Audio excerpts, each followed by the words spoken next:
the IATF 16949 podcast, where we talk about all things automotive. Find us on our channel at youtube.com/IATF 16949 auditing, or visit our website at www.iatfglobaloversight.org. This is the IATF 16949 podcast. Devin, this is leading us on to kind of stage one. We're back into kind of the audit process, starting off with a stage one. Has the stage one changed, would you say, under Rule 6 compared to Rules 5th? I would say, yeah. No, Yeah. there's been quite a bit of change within the requirements around stage one. Yeah. Rule 6, once again, more prescriptive, right? What needs to go on during a stage one. Stage one readiness assessment is split into two parts, and is no longer considered just a review. The first part requires the client's top management to demonstrate to the auditor that the supplier is eligible for IATF 16949 certification. The certification structure meets the requirements within Rule 6.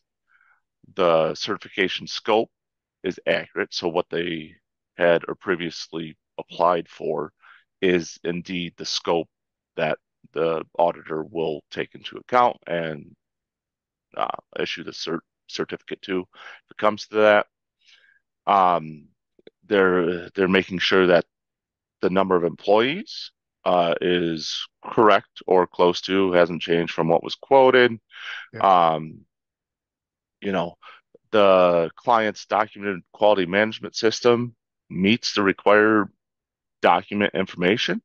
Yeah. And then, so this is all of the first part, right? So it's a more in depth, right? Whereas I think under Rules 5th, there was a lot more leniency on the stage one activity. Yeah.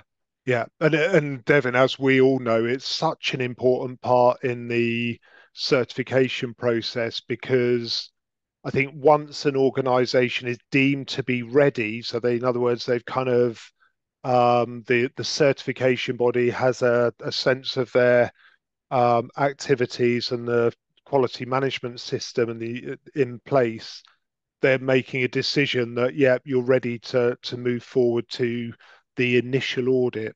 So it's a really important, let's say, gateway in the certification process. And I think it is fair to say that Rule 6 has, I'm going to use the term, beefed the stage one up. It's been beefed up to provide I was going to say a sort of an enhanced gateway, a more effective gateway, to really give confidence that if an organization is deemed ready after a stage one, ready for their initial certification audit, they really are ready. I think the duration of a stage one, again, has changed a little bit. So in Rules 5th, it was 1 to 2 days. I think from my experience, it tended to be 1 day. But with Rule 6, it's 1 to 3 days. So the amount of time that a certification body can spend on stage one has increased under Rule 6. And yeah, and that comes from, they now cut it into two parts, right? Yeah. You have stage one, part one, where it's really doing the system and structure, and then the part two is the operational review. That's the go and see method. Gemba, I believe, is the term they use.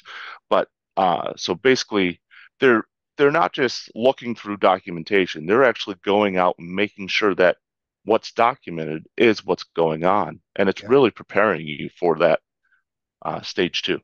No, you're right. It's to try and give confidence that not only on paper is the quality management system effective, but in practice, in that part two, as you say, that operational review, the kind of based on, as you say, the Gemba principle of go look see, that you are seeing evidence of it in life. So the quality management system is living. Again, for me, it's a fine line here. You're not doing an initial audit. You are that yeah, the focus here is a readiness assessment. So you're not doing an initial audit. You're not raising non-conformities during the stage one, but you are getting a sense of how the quality management system is operating. And again, it, as you say, involves top management. It involves that initial system and structure review. It's a bit confusing. We've got stage one, part one, and part two now. But they happen in one event. So it's not Right. like you do stage one, part one, and then you come back and you do stage one, part two. They happen as one event that lasts between 1 and 3 days. And the output from that is a decision on whether the organization is ready to move forward to the initial audit.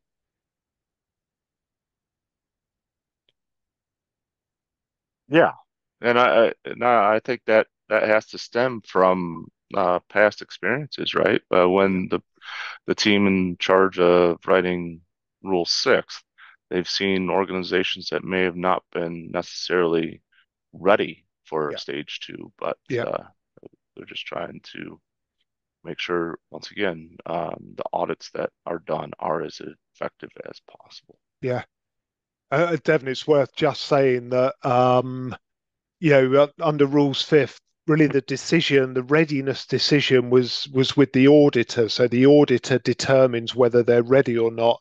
Again, a slight change with rule six. The auditor absolutely recommends whether they're ready or not ready, but it's actually the certification body, the certification decision function in the certification body that makes the final decision as to whether or not the organization is ready to move to the next stage, which would be what we call the initial audit, the stage two audit.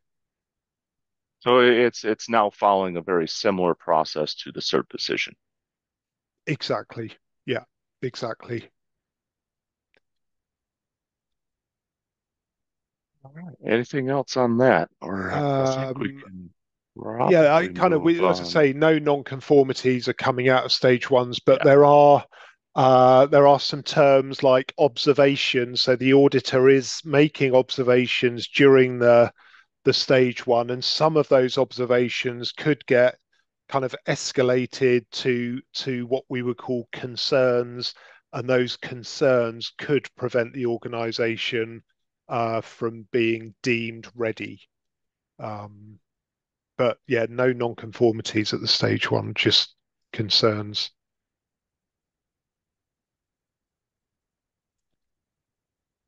And it's possible Uh, that organizations will have to kind of repeat elements of the stage one until they are um, deemed to be ready. Or they may just be not ready and they come back at some other point in the future. right.